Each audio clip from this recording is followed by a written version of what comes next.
Broncos country. We are here with the studs and duds for the Denver Broncos after the week 2 loss to the Washington Commanders. Now, this video is coming out a little bit later than I wanted it to, mostly because of the fact that all of the information and pretty much everything used in this video, it isn't updated until Tuesday night, Wednesday morning following the game. So that's why this is coming out a little bit later than normal, and I would expect most of these to come out around the Wednesday, Thursday mark. Just that's the expectation for right now. But with that being said, let's go ahead and let's look at the studs and duds for the Denver Broncos following the Week 2 loss to the Washington Commanders. And as always, I just got to remind you that Jesus is King.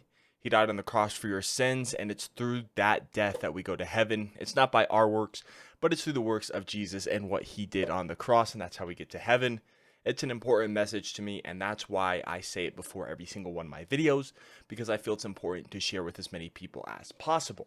And now, with that being said, let's jump into the studs and duds. And without a question, this is the biggest stud for the Broncos, and that is Vance Joseph.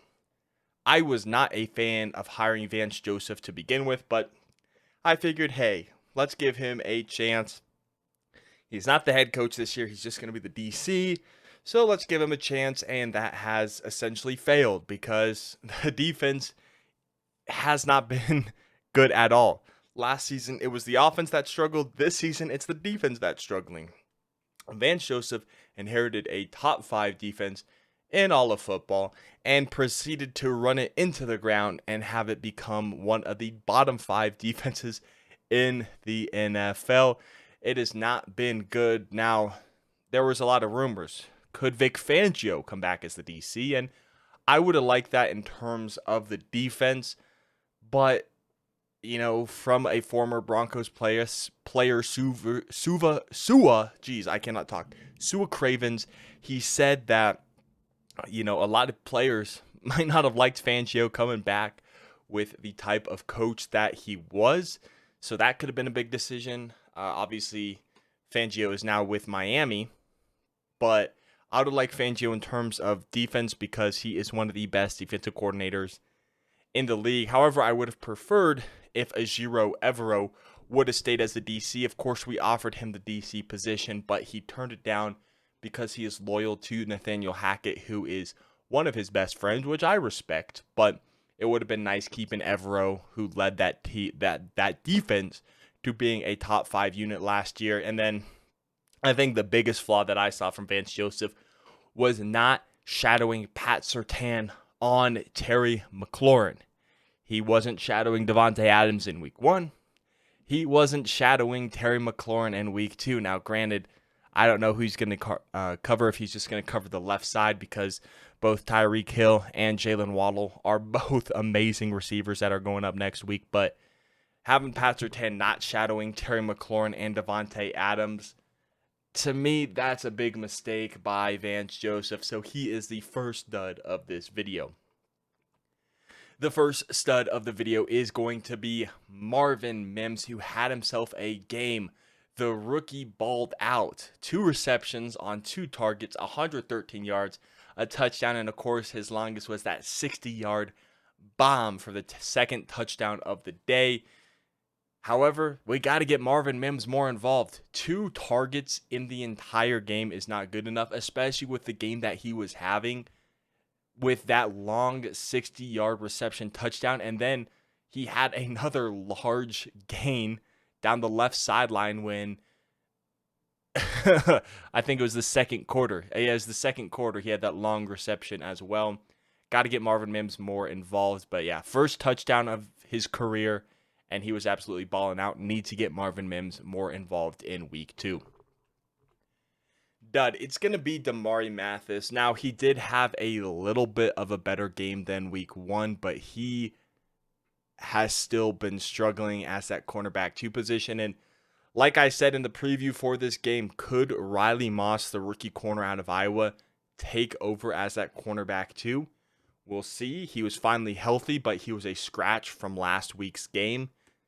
So he could be a starter next week. We'll have to see what happens and how it plays out. But so far in year 2 for Damari Mathis, it has not looked great.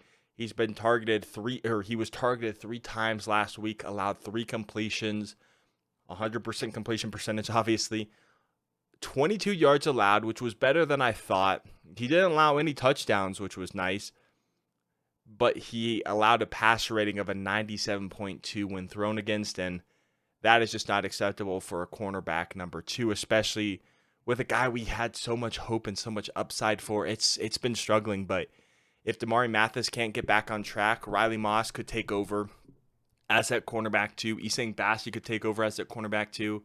And depending on where the Broncos finish, one of my favorite players in this upcoming draft is Kool-Aid McKinstry, the cornerback out of Alabama, to pair opposite of Pat Surtain and have that Alabama duo cornerbacks of Kool-Aid and PS2.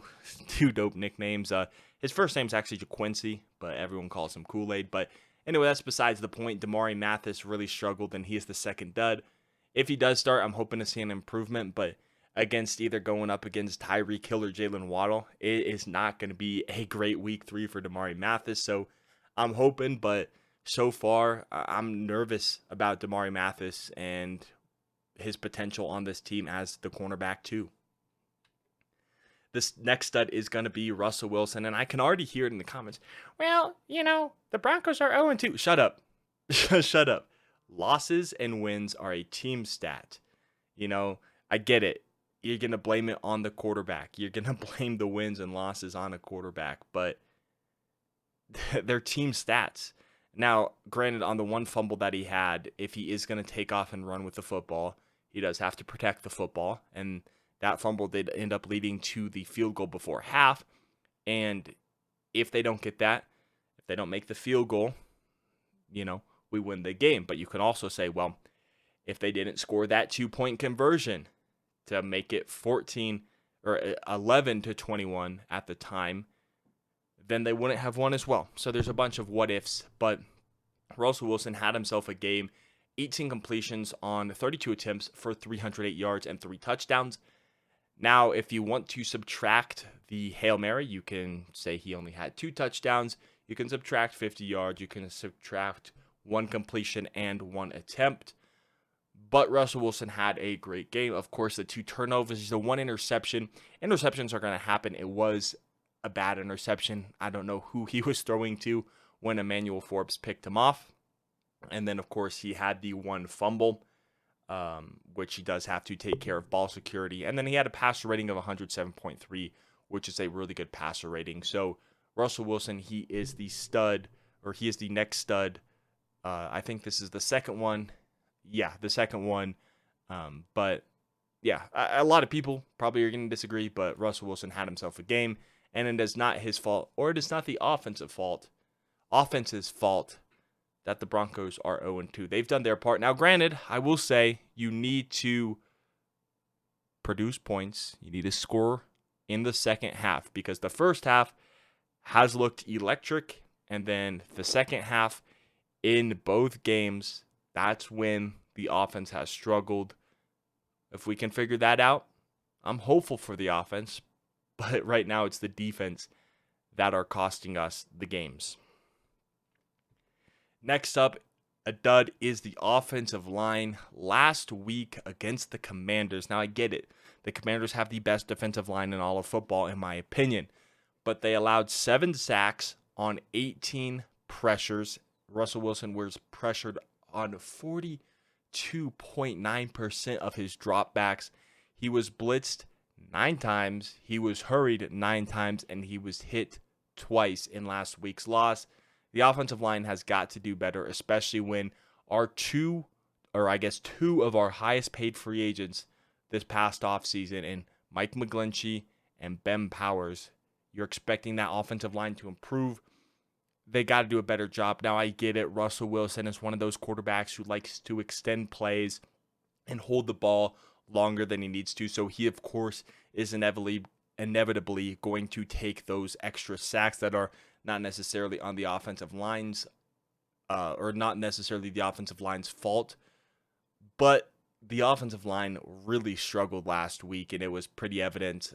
We couldn't really establish the run. We, in fact, couldn't run the ball about midway through the second quarter.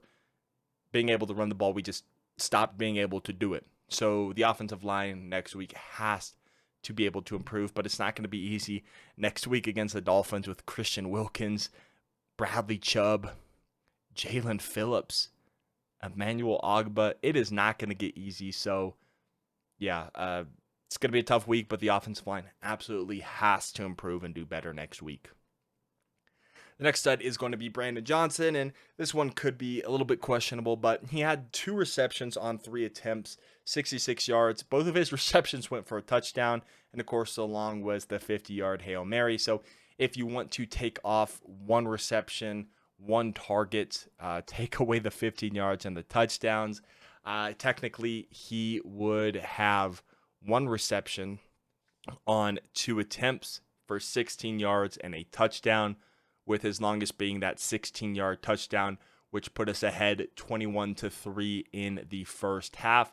But I thought Brandon Johnson played very well. I think he should get more targets as well, but it's hard to say that because Jerry Jeudy didn't get many targets as well in his debut game. It is because I believe they were limiting him to a snap count, but I've been impressed with what I've seen from Brandon Johnson so far in the season. Of course, he was an undrafted free agent last season, and he's really improved, in my opinion, and he's become a viable target for the Broncos, and I thought he had a great game. Even if you count the Hail Mary, it's like, oh, it's fluky, it was tipped. You practice the tip drill to catch those passes. It happened, so I'm going to count it. You can say it's lucky, whatever. That is what happened, so I'm giving Brandon Johnson the next stud for this video. Next up, the next stud is going to have to be clock management and second half play calls. Well, first of all, the Broncos used all 3 first half timeouts, whether it be the play calls came in too slow and you couldn't snap the ball, the play clock was running out, just poor clock management. That has to be worked out, and that was in both games, both week 1 and week 2. There's trouble with communication and getting the plays in, so Sean Payton has said that he's going to work on shortening the play calls and the verbiage. And if they need to go to a wristband and have Russell Wilson wear a wristband to get the plays in, they will do that. The second half play calling, to me, it almost seemed a little bit too conservative, and they were playing to not lose after going up 21-3. That's what it seemed like. Maybe to you it didn't seem like that, but to me, in the second half, the play call seemed a little bit conservative. The explosive plays, the deep shots, that seemed to go away until we were trailing and we needed to take those deep shots to get in range for the Hail Mary. And so, to me, the play calling in the second half needs to not be so conservative. You need to play to win and still be aggressive on offense. So those were just some of my observations. Maybe you guys disagree, but that is some of my criticisms for the second half play calling as well as the clock management.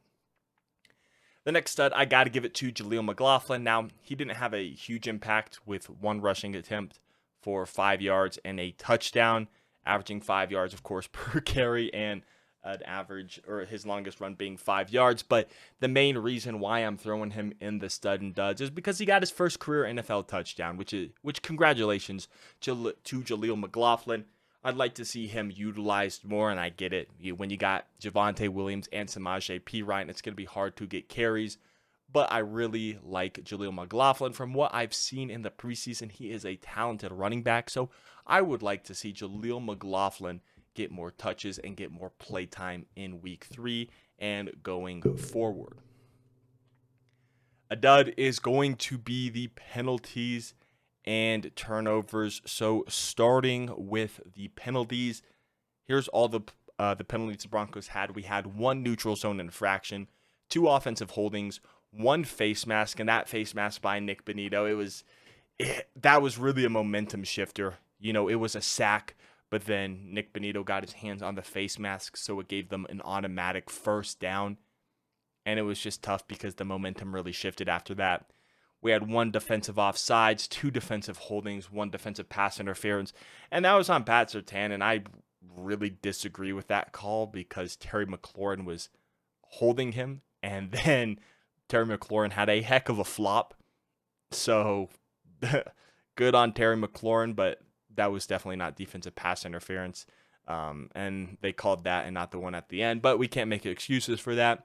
One player out of bounds, that was on Traymon Smith, who I've just not been super impressed with this season, and one false start. In terms of the turnovers, Russell Wilson had one interception to Emmanuel Forbes, which, again, as I said earlier, I do not know who he was throwing to. But that was, I mean, that drive, he almost threw an interception earlier that drive. But other than that, Russell Wilson really took care of the football. And then he also, I mean, in terms of passing, of course, he had that one fumble, scrambled, lost the ball. I thought he was down. Turns out he wasn't. And that fumble led to the Washington field goal right before half, which put them behind 14-21. If they don't make that field goal, we win. But as I said earlier, if they don't make the 2-point conversion, we win. If you don't give up the penalty, you win. It's just a whole bunch of what ifs. You can't really say what ifs because if you look at the Commanders, they could have said, well, what if we made those 2 field goals? Then we still win. So it is what it is. But if Russell Wilson is going to scramble, he needs to take care of the football and hold on to it. And then a big key to us losing was no takeaways. We didn't get one fumble. We didn't get one interception last week against Washington. We did force a fumble. That was Jonathan Cooper, but the Commanders were able to recover it. Then Washington went on to kick a field goal, which they missed. So I guess you could count that as a turnover. But in the stat column, it is not going to count as a turnover or a takeaway. Next up, I'm giving another stud to Will Lutz, who really bounced back from week 1, going 2 for 2 on field goals and 3 for 3 on extra points, with his longest being 32 yards, which isn't the crazy 55-yarder which he missed in week 1, but it is a great way, or it was a heck of a bounce back to make all 5 of your kicks that you attempted this week. So I have to give a shout out to Will Lutz for bouncing back here in week 2. And that is going to do it for me here on the Studs and Duds Week 2. Let me know in the comment section below who your Studs and Duds from Week 2 are. Make sure you leave a like and subscribe to the channel, as the support is greatly appreciated. We are approaching 500 subscribers, so if you could help me reach that goal, that would mean the absolute world to me. Anyways, my name is Parker. Thank you so much for watching, and I will catch you in the next one. Peace out.